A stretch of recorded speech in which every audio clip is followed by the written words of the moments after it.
Hello, my name is Les Brown, Mrs. Mamie Brown's baby boy, and I want to thank you so much for joining us. You know, at this particular time, I want you to, first of all, pat yourself on the back and take the time to thank yourself for becoming involved in a process for looking at your life. If there's ever time that we need to begin to stop and think and assess ourselves, that time is now. When you begin to look at the foreclosure rate that's going on in the country and the foreclosures and the bankruptcies, and in addition to that, the violence and people losing their jobs and the level of uncertainty and fear that people are feeling. And I think there's a level of stress in the air unlike anything we've ever felt before. And so just to take the time to think, to pause, and particularly not only looking at what's going on, but asking yourself the question, how's this affecting me? You know, we want to all become successful, but I've found that there's some success that's toxic success. What I mean is that you don't want to end up going after goals and dreams and neglect yourself. I want you to think about your goals and dreams and things that you want to achieve, and at the top of the list, I want you to put up there your strategy for being here. I just came from the doctor. Let me share something with you. I don't care what goals and dreams that you have. You've got to have your health in order to be here. So at the top of my list, and I'm suggesting you put it at the top of your list, your strategy, your game plan for being here. What are you going to do to take better care of yourself? That's one of the first things I want to ask you about. Because when I look at my life at 64, and I used to think people in their 50s were old, but now that I'm 64, I said, look here, people in their 80s and 90s, they're old people. My goal is to be here not only just to see my grandchildren, but to see my great-grandchildren and my great-great-great-grandchildren. But in order to be here, that's not just lip service, that's a commitment with my time, with my energy, and the choices that I make.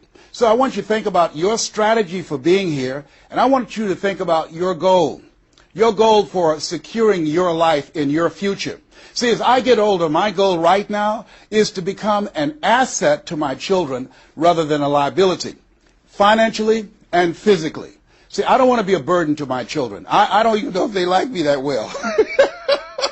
See, I love my mama. My goal and dream was to take care of my mother. I did that. I brought her a home. I took care of her until she's 89. But children, they're different today. These are different type of people up in here. You don't know what this generation might do. Now, I know they say, Dad, we love you, but I really, really want to stay in good shape and take care of myself because I don't want to be around the house and my kids saying, look here, who's going to take care of him today? All he's doing is sitting around talking to himself, talking about, yes, I can, and yes, I will, talking out of his head. No, I don't want that kind of party for me. My goal and objective is to die young at an old age. So I have a game plan. I don't like to eat vegetables all the time, but now I feel like a silly wabbit. Why? Because I realize at this stage of my life, I've got to eat more vegetables, I've got to get more rest, I've got to drink more juices, and I've got to do all of the things that make the healthy choices that will say to my body, Les, you plan to be here, I see that you're serious, so I'm going to take care of you. I do 160 push-ups every morning nonstop. Why? I couldn't do that at 15 or 20. But at this stage of my life, I've got to do those kinds of things in order to challenge my body, to stretch my body, and to indicate I plan to be here. What's your plan? What's your goal? Because if you don't have a goal for being here is not a given. When I was a kid, we used to go to funerals of old people. I can't tell you how many young people whose funerals I've gone to. I can't tell you how many. And so, and there's something about between 40 and 60. I don't know what it is about that period in time. Between 40 and 60, if you're approaching 40, I can tell you, and you already know, life begins to intensify. Things happen to you, and things happen to people you care about. Between 40 and 60, if you can make it through that period, you can take a deep breath, because most people don't make 60. Most people don't. And why? And I think it's because people just take it for granted that they're going to be here. So I want to share with you some goals and strategies as you think about your goals. I want you to visualize yourself having optimal health. Having your right mind. I used to ask my mama, Mama, every Sunday you stand up in church and other older members of the church say, I want to thank the Lord for waking me up in my right mind this morning. Why do y'all say that all the time? She said, don't worry, son. You live long enough, you'll find out. She was absolutely right. I went in the room the other day to find something. I got in there, and I couldn't remember what I was looking for. I came out, I remembered what I was looking for. I went back in, I found it. Then I couldn't remember why I was looking for it. One of my children said, Daddy, you need some ginkgo biloba. I said, what's that? She said, something for your memory. I went down to the health food store. I was walking around. The lady said, may I help you, sir? I said, I forgot why I'm here. She said, you need something for your memory. I said, I know. So they took me over to a little section, and I bought the stuff, and then I took it home. Now, I can't remember where I put it. So when I got up this morning, I said, I want to thank the Lord for waking me up in my right mind this morning. See, if you woke up in your right mind this morning, that's a good thing. I called a friend of mine the other day, Miss Williams, said, Miss Williams, how you doing? She said, baby, I'm doing good. She said, I went to the bathroom by myself, not all myself. I said, too much information, too much information. Let me tell you something, but that's a good thing. I know about that. I've been in the hospital. I know what it is not to be able to move. I know what it is to have back challenges. I know what it is to be in pain. So this thing called life, you've got your health. Let me share something with you. That's a good thing. A friend of mine, Bishop T.D. Jakes, said, if you got a problem man or money can solve, you ain't got no problem. I can agree with that. And I learned some things going through that experience. And really, I should say, growing through that experience. My goal at that time was to be here. And trust me, it's better be seen than to be viewed. Are you feeling it, brother? Up in here, up in here. So I want you to think about your goals and dreams. And here's what I want you to do right now. I want you to say to yourself, it's possible. It's possible. And I want you to follow along with this process. As you think about your goals and dreams, I want you to write this down. I'm going to give you some strategies of maintaining this possibility mindset. I want you to write down mindset maintenance. Mindset maintenance. Let me share something with you. The easiest thing that I do every year is to live my dream. That is, helping people to realize their potential, to step into their greatness, challenging themselves, reinventing themselves, to start their own businesses. I've helped over 400 people earn millions of dollars. The easiest thing I do every year is what I do on a day-to-day basis, going into prisons and juvenile detention centers, teaching young people mindset development, how to become effective communicators, how to dress like a prospect rather than a suspect. Those are the easy things that I do. Let me share with you the most difficult thing that I've ever done in my life. And that was to believe that I could do it. That's the most difficult thing that I've ever done in my entire life. To believe that I, Les Brown, who was born in an abandoned building on a floor in a poor section of Miami, Florida, with a twin brother. We were adopted. We were 6 weeks of age by Mrs. Mamie Brown, and I called myself Mrs. Mamie Brown's baby boy. All that I am and all that I ever hope to be, I owe to my mother. I saw a sign once that said, God took me out of my biological mother's womb and placed me in the heart of my adopted mother.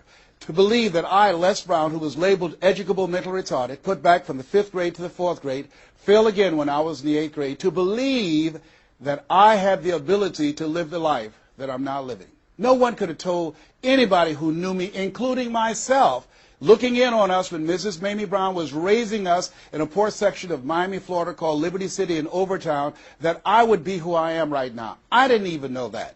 And I want you to think about your goals and dreams, and I want you to expand them. Why? Because it has been said that most people fail in life not because they aim too high and miss. No, most people fail in life because they're just like I was for 14 years. They aim too low and hit, and many never aim at all. Not at all. They just go through life surviving. Someone said that many people die at age 25 and don't get buried until they're 65. I was talking to a friend of mine named Rosia, and I said, Rosia, how you doing?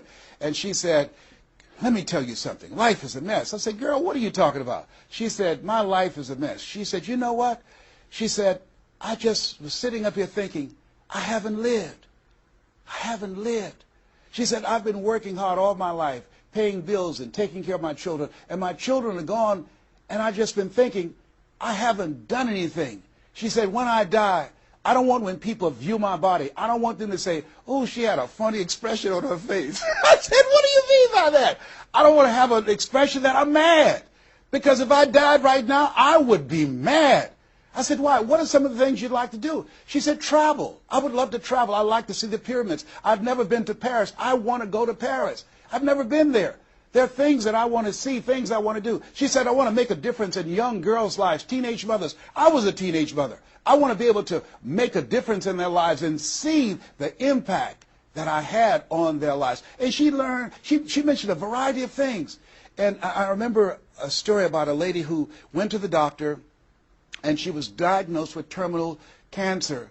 And she came home, and she was sitting at a table, and she was drinking some coffee, and all of a sudden, she just looked up and she said, "I refuse to die an unlived life.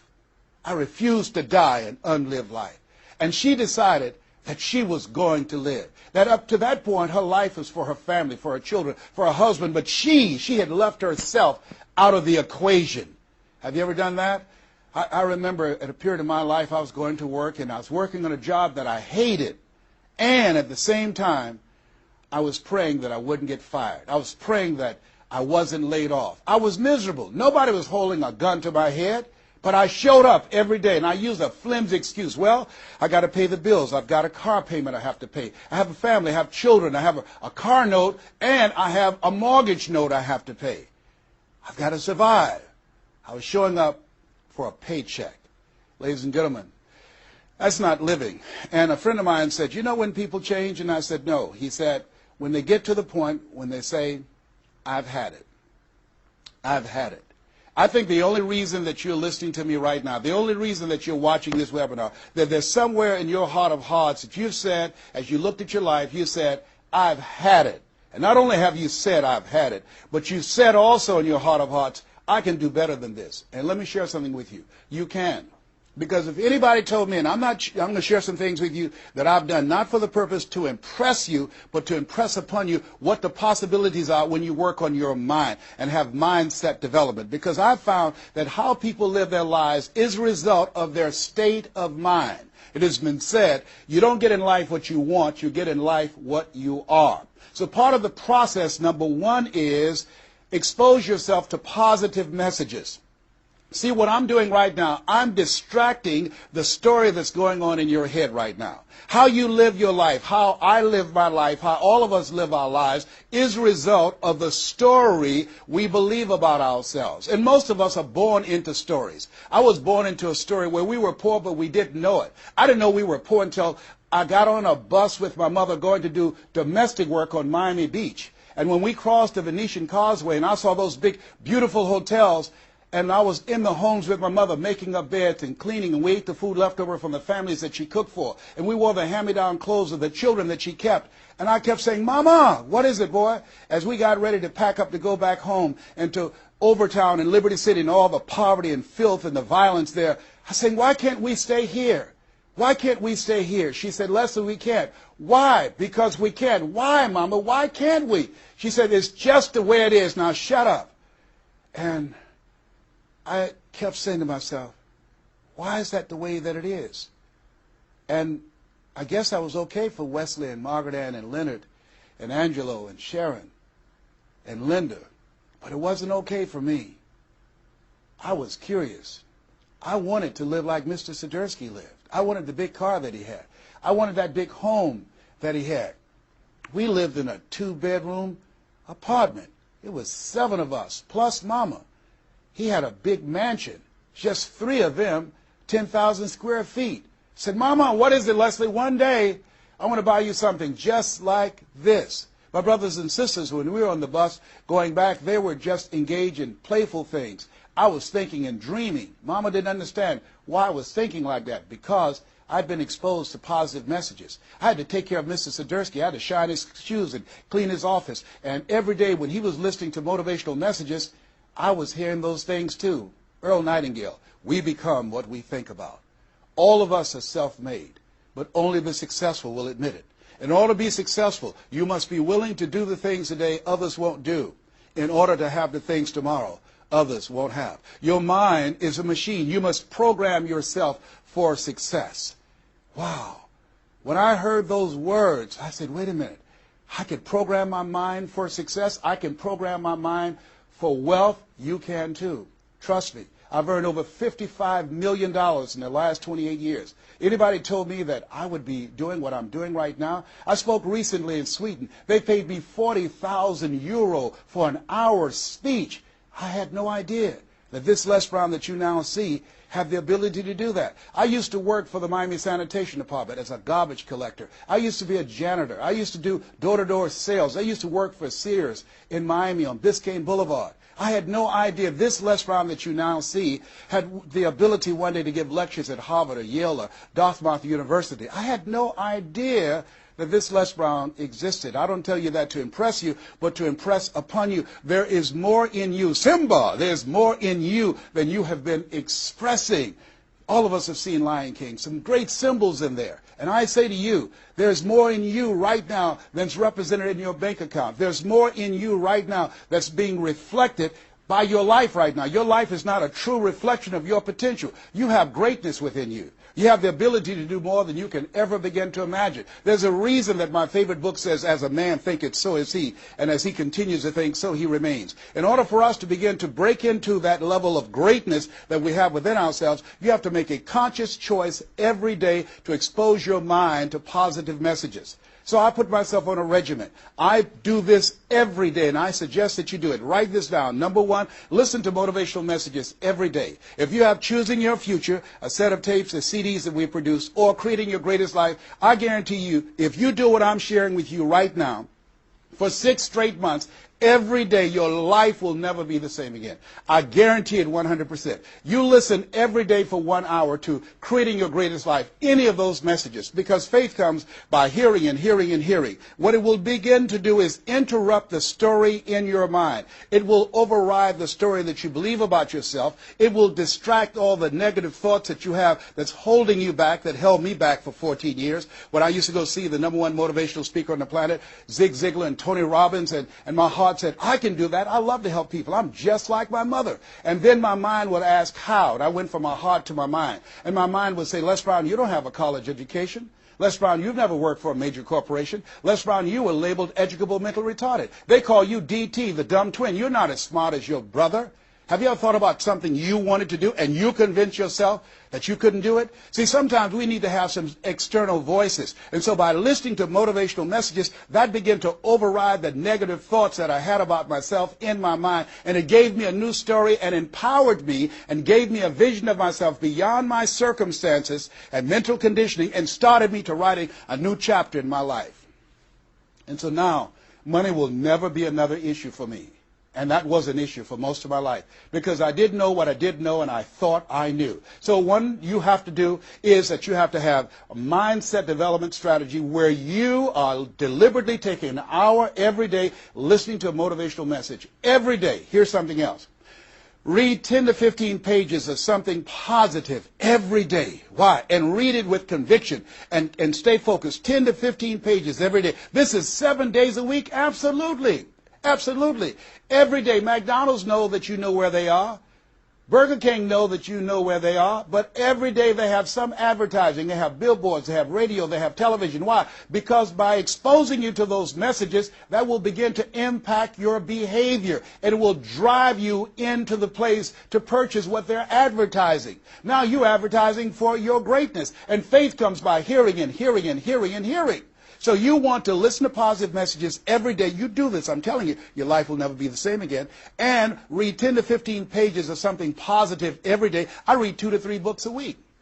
Why? Because I have goals and dreams of things I want to achieve. I want my life to count. I want to make a greater impact. At this stage of my life, I'm working on my children's education. A good man leaves a legacy for his children's children. So I'm working on their education at this point in my life. And as I begin to look at myself, in order to achieve more and to do more, I know I have to work more on my mind. And let me give you an example how this works. The most money I've ever earned in an hour and a half, $260,000. That's the most money I've ever earned in an hour and a half. A lot of people work a whole month and don't do that, or 6 months. Then, and this is the next thing I want you to do. I want you to look at your relationships, and I want you to upgrade your relationships. See, MIT did a study, and this study indicated that you earn within $2,000 to $3,000 of your closest friends.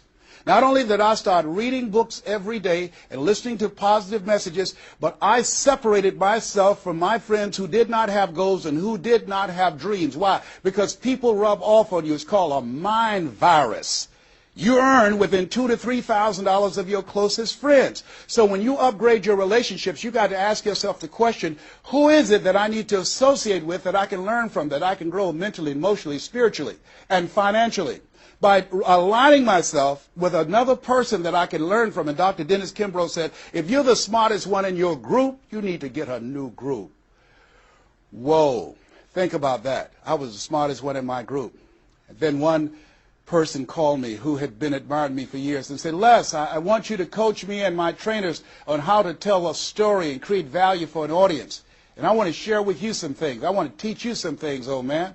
I said, is that right? He said, yes. You always say you're never too old to learn and you're never too young to teach. I want to teach you some things. I said, okay, I'm open to that. Now, let me share this with you. He blew my mind. The most money, as I mentioned to you, I've ever earned, speaking to over 8,000 people in Salt Lake City, Utah, $260,000. I did an event with this individual, just over 500 people, because of what I learned from him, because I upgraded my relationships. I earned over $410,000 in an hour and a half. I was excited, but I was also depressed, because I've been speaking for 28 years. And I started thinking about all the money that I left on the table, all the hotels and plane rides, all of the audiences I spoke to, all of the money that I missed out on because I didn't know that I didn't know, and I thought I knew. I was a big fish in a small pond.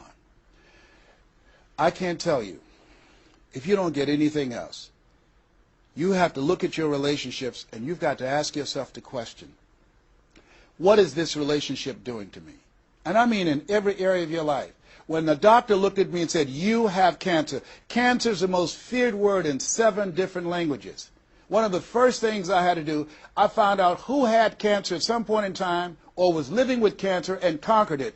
I surrounded myself with people who had done what I wanted to do, who were winning at the game.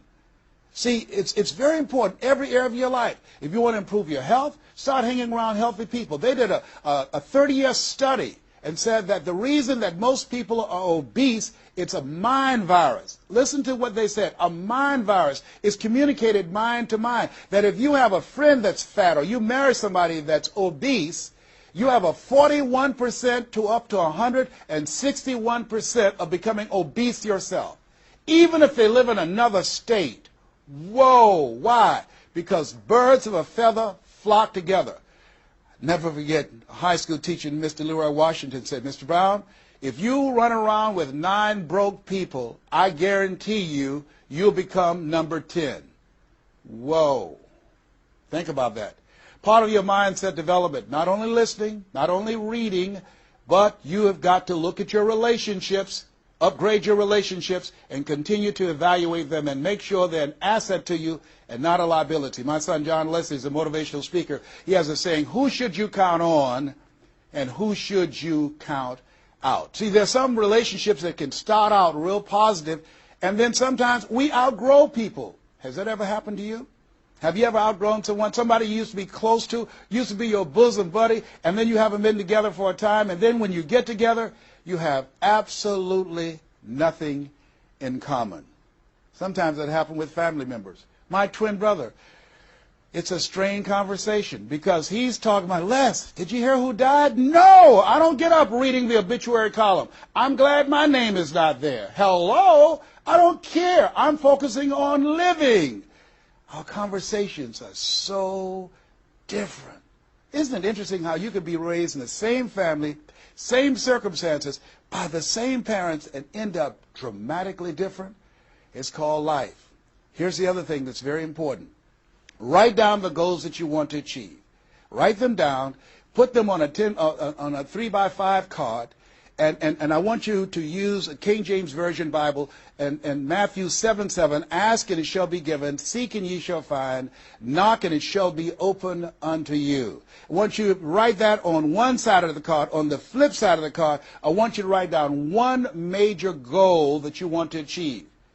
And you want to read that 3 times a day. 3 times a day. What are you doing? You're hypnotizing yourself. And you're dehypnotizing yourself. What you're doing is you are dispelling the myths and all of the spells that you're living under. I think that a poverty mindset is a spell. I think that people go so far, and because they're mesmerized by life, they unconsciously stop. And you have to break that spell by constant attention. So on one side you read your goal, that one major goal, 3 times a day. Then the flip side, you flip that scripture over. Ask and it shall be given. Seek and ye shall find. Knock and it shall be given unto you. As you read that every day, 3 times a day, I can tell you, amazing things, breakthroughs will happen for you. Now, we're going to take a break right now, and I want you to take the time to think about this one thing. What is it that you're going to do differently?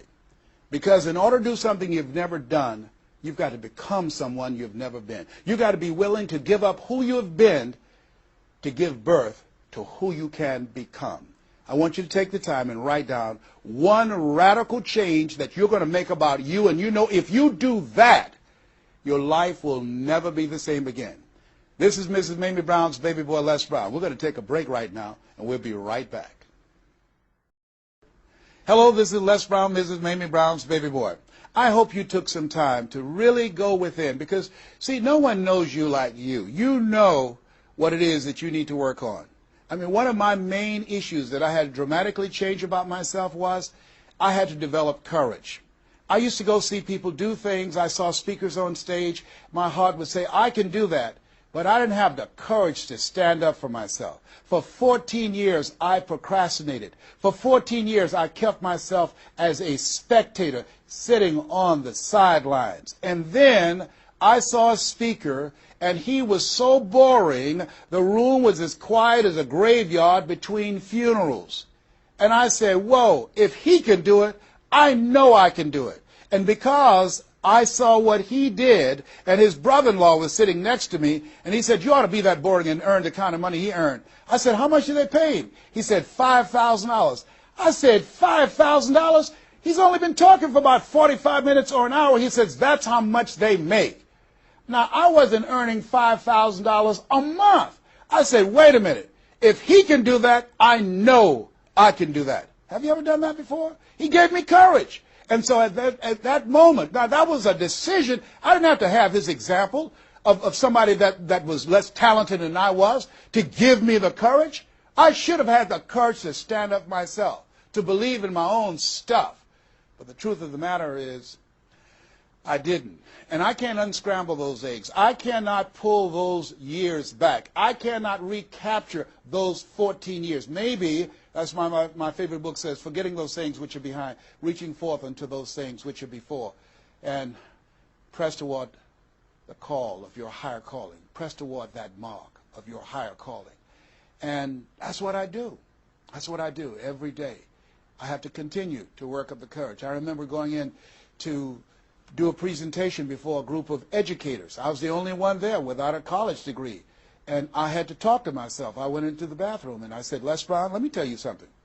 What do you care about the fact they have MBAs and PhDs? That only means pile high and deep to you, and not any disrespect for credentials. They're very important. But I had to get myself together. Hey, look here, you can't go in there worrying about what they have. Just bring what you have. You got 7 children you got to take care of. You got a mother you have to take care of. And you have something to say. You have some talent. You have some abilities. You've got to believe in yourself. You've got to stand up. You can't punk out now. You can't fold now. See, sometimes you have to talk to yourself. It might be the most intelligent conversation you will ever have, talking to yourself. So that radical change, it doesn't happen overnight. You can make the decision, but you've got to stay on top of yourself every day to come from and live your life from a place of power, courage, and faith, as opposed to being a volunteer victim, as most people are, volunteer victims. Here's something else. Get an accountability partner.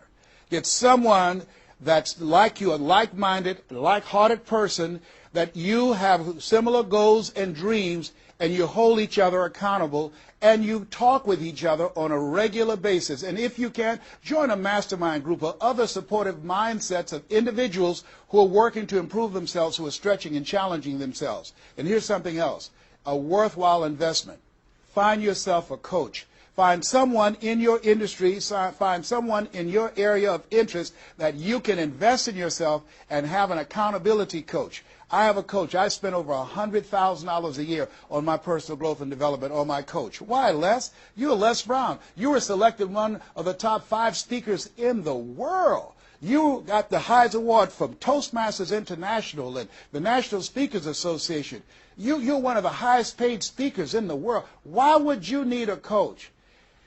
If you ever watch Tiger Woods, who everybody would say arguably one of the greatest golfers on the planet today, whenever he swings, you will see him look at the ball, and then he'll look to the right to look at his coach. If Tiger Woods needs a coach, what do you need? What do I need? Here's something I can tell you that I know.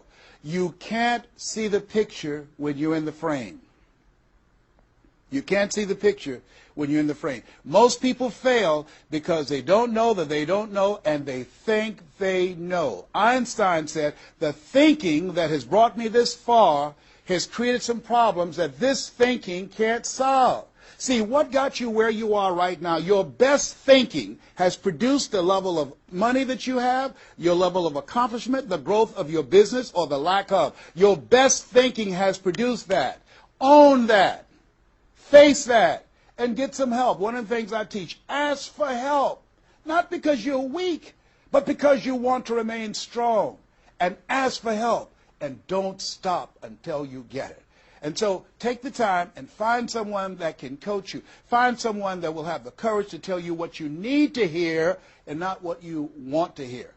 And that's what I have in Mike Williams, who's been my coach for the past 38 years. And I shudder to think what would have happened to me. I used to be a disc jockey, Les Brown, the man about town, LB, Triple P. There were none before me, there will be none after me. Therefore, that makes me the one and only. Young and single, love to mingle, certified, bona fide, duly qualified to bring you satisfaction and a whole lot of action. I was bad, baby. Yes, I was. And this guy said, Les, you're more than a disc jockey. What are you talking about?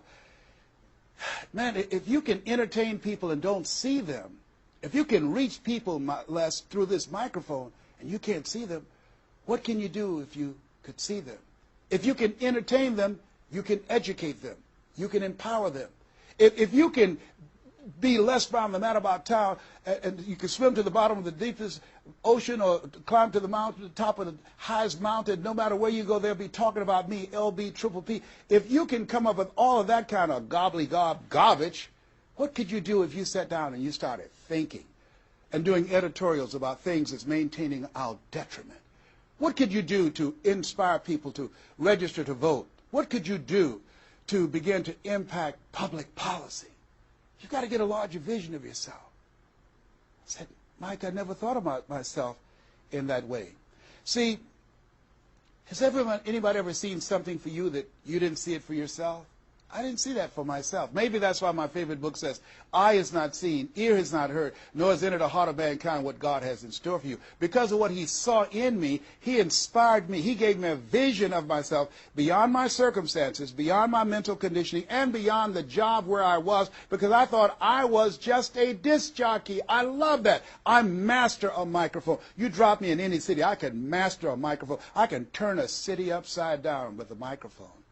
But I had more in me than I was expressing, and I did not know it. And because of his encouragement, I became a community activist. Because of his encouragement, I started doing a talk show called Voice of the People. Because of his encouragement, when I got out of radio, I ran for the Ohio legislature, and I was elected. And because of his encouragement, I passed 14 bills my first term. Because of his encouragement, I was elected 3 times and became the chairman of the Human Resource Committee. Because of his encouragement, I became a public speaker. Because of his encouragement, I became an author. Because of his encouragement, I did a show for King World called The Les Brown Show, and they paid me $5 million, $2 million not to speak. Because of his encouragement, I produced specials for PBS, public television.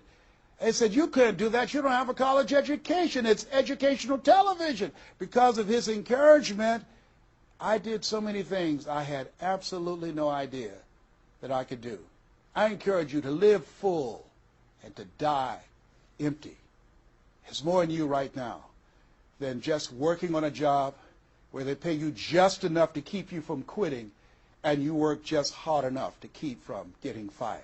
And when you make the decision and identify that key area of your life that you need to make a radical change, things will begin to open up for you.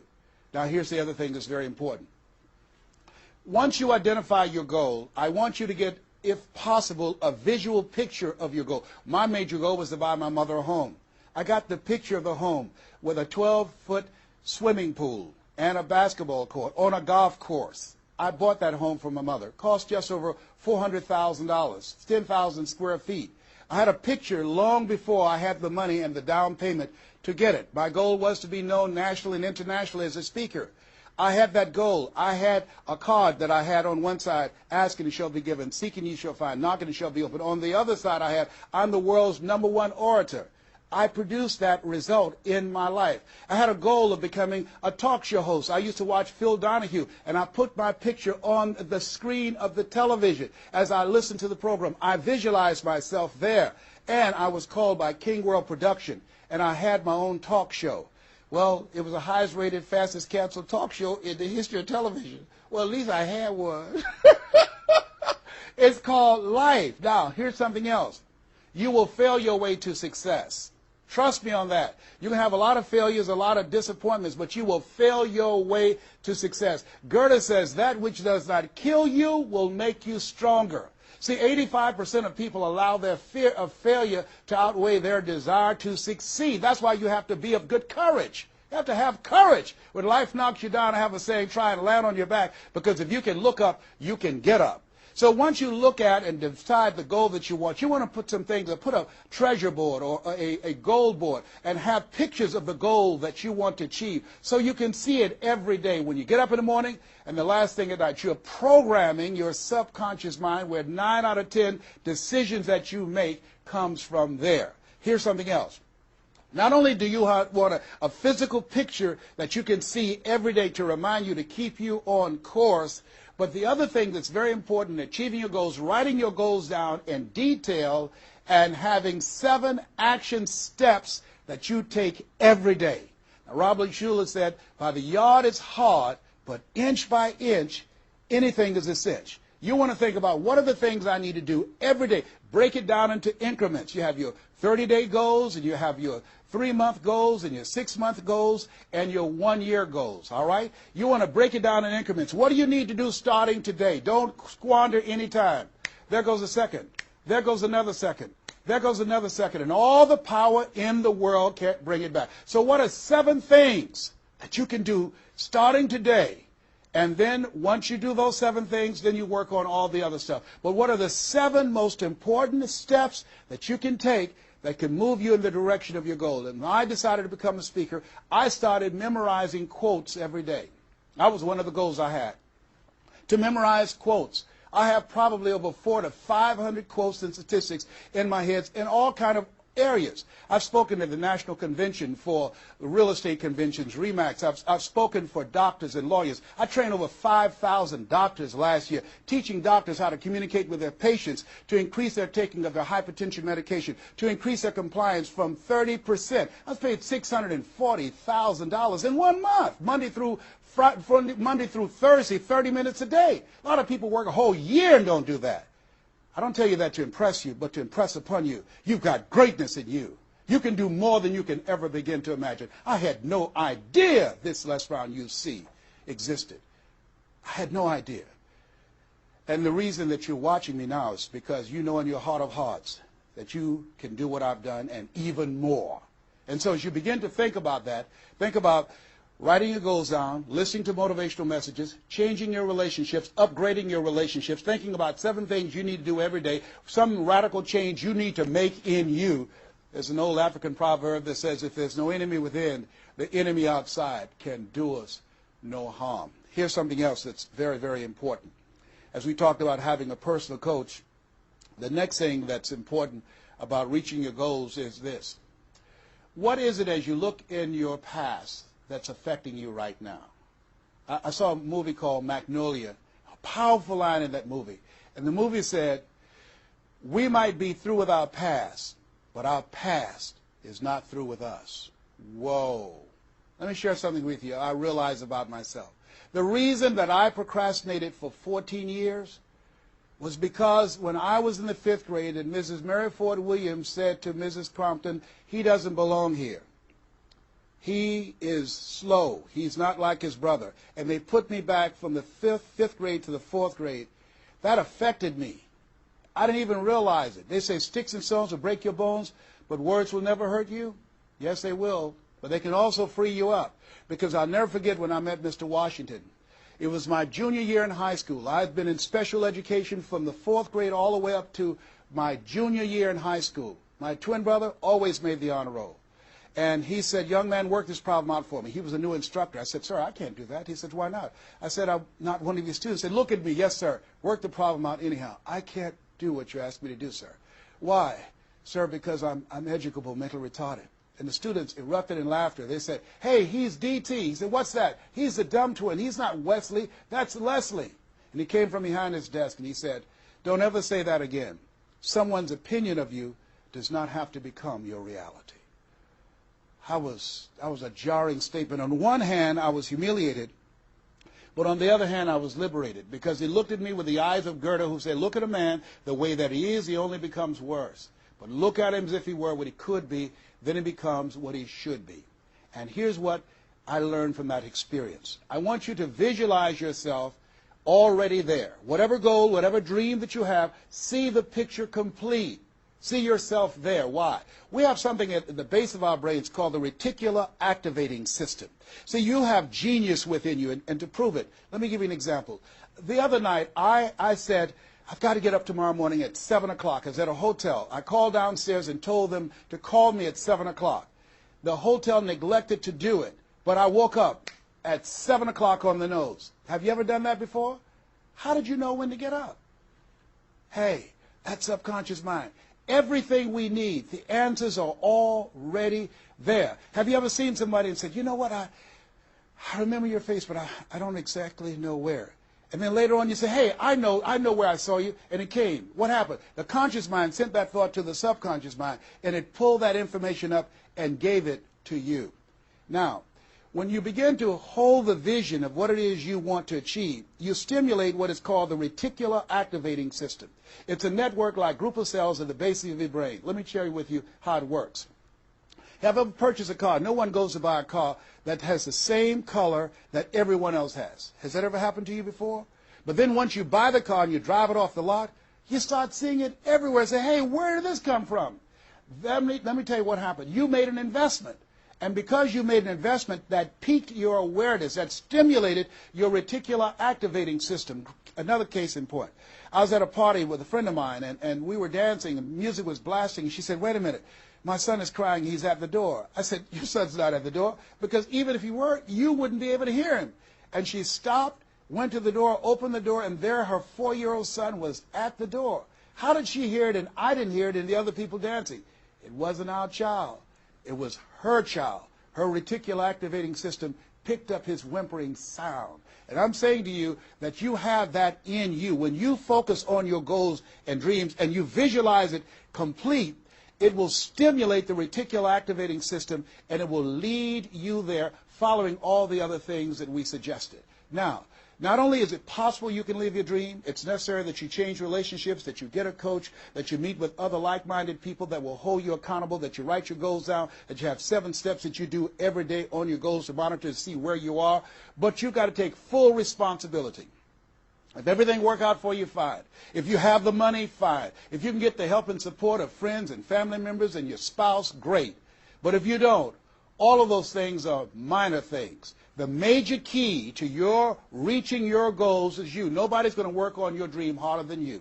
Trust me on that one. You've got to take responsibility to make it happen. If it happens when you come out the gate, fine. But if you fail, so what? Come back again and again and again and again. If it's something that you love, if it's your passion, until you do it.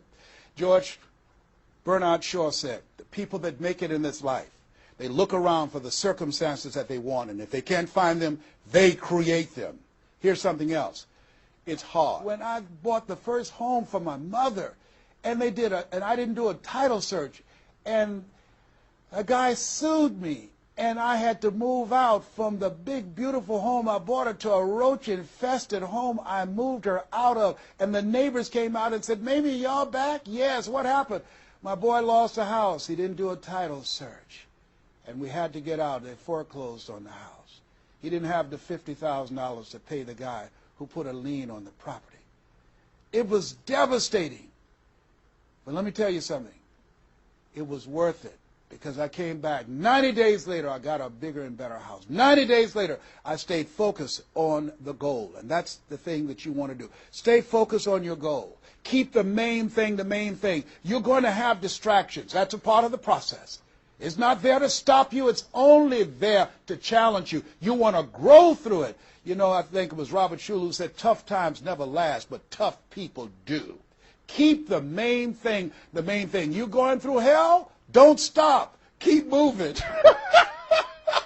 Keep on moving. Don't stop to talk about it. Keep moving. That's the name of the game. Keep on swinging. One of my favorite movies is Cool Hand Luke and Paul Newman. I don't know if you've ever seen the movie, but there's a scene where Cool Hand Luke is fighting a guy, big dude, just kept knocking him down. Bam! That kept on knocking him down. Cool Hand would get up, he'd knock him down. Bam! And pretty soon the guys was feeling sorry, say, "Stay down, Cool Hand, stay down." Cool Hand Luke would get back up again. Guy would knock him down. Bam! The guy would say, "Stay down, man, stay down." Cool Hand would get back up again. The guy would knock him down. Bam! And after a while, the guy got tired of knocking Cool Hand down. And Cool Hand stood up. Everybody had walked away, and he was still swinging in the wind. Swinging. Nobody was there but him. That's who I am. Cool Hand Luke. That's who you want to be. Cool Hand Luke. You keep on swinging, and the universe will yield to you. It will dispatch angels to come rescue you and say, "Back off. Give him what he wants. Give her what she wants. Let's go find a wimp today." That's the way life is. It's hard, but it's worth it. What will make it worth it for you? Nietzsche said, if you know the why for living, you can endure almost anyhow. I want you to take the time and write down 12 reasons on why you won't fail. Because when the tough times come, and they're going to come, when life hits you on the blind side, and that's going to happen, your children start going crazy, or someone you thought you'd be married to for the rest of your life, like I went through, and they decide they want a divorce, called life. What is it that can keep you going? Your reasons will be your rod and staff to comfort you, to take you through that process. I can tell you it's possible. You can live your dreams. It's necessary that you surround yourself with people you can learn from and grow from, that you write your goals down, you work on them every day, that you have a made-up mind, I'm going to make it. It's necessary that you constantly work on yourself, reading positive material, listening to positive material, going to seminars and workshops, investing in yourself, getting a coach. And it's you. You've got to take personal responsibility to make it happen. Don't see yourself as a victim. And it's hard. It's hard. Changing your life is hard. Getting up, working when you're in pain is hard. It's hard. It's hard. Working when you are trying to make something happen for you and the family, and you go home and you're facing a living hell where you need to refuel and replenish yourself mentally and emotionally and spiritually, and you got a battle in your home base. It's hard to keep your spirit up. It's hard. And people don't see the vision. They don't believe in you. They say, "Oh, you can count on me," and they're not there. They just lied. They're only there when they need you. It's hard. I can tell you, it's worth it. The sacrifice that you have to make, I can tell you from my experience, it's worth it. So take the time to write down, what are those 12 reasons of why you won't give up? What is it that will make it worth it for you? And once you find that, you will create some momentum in your life, and then it's done. It's done. Stick a fork in it. It's done. Here's something I want you to keep in mind. Life is a fight for territory. It's a fight for territory. And once you stop fighting for what you want, what you don't want will automatically take over. I want you to read that. I want you to memorize that. I want you to put it someplace where you can see it. I want you to keep that in mind. Life is a fight for territory. And once you stop fighting for what you want, what you don't want will automatically take over. Once you stop fighting for financial freedom, I am cancer-free, I'm debt-free, and I'm drama-free. I have the faith to call forth those things that be not as though they were. I'm fighting for my peace of mind. I'm fighting for my freedom. I'm fighting for my children's children's children. I'm fighting to create a brighter tomorrow. I'm fighting to make a difference in life. I'm fighting to make my print, to leave my mark.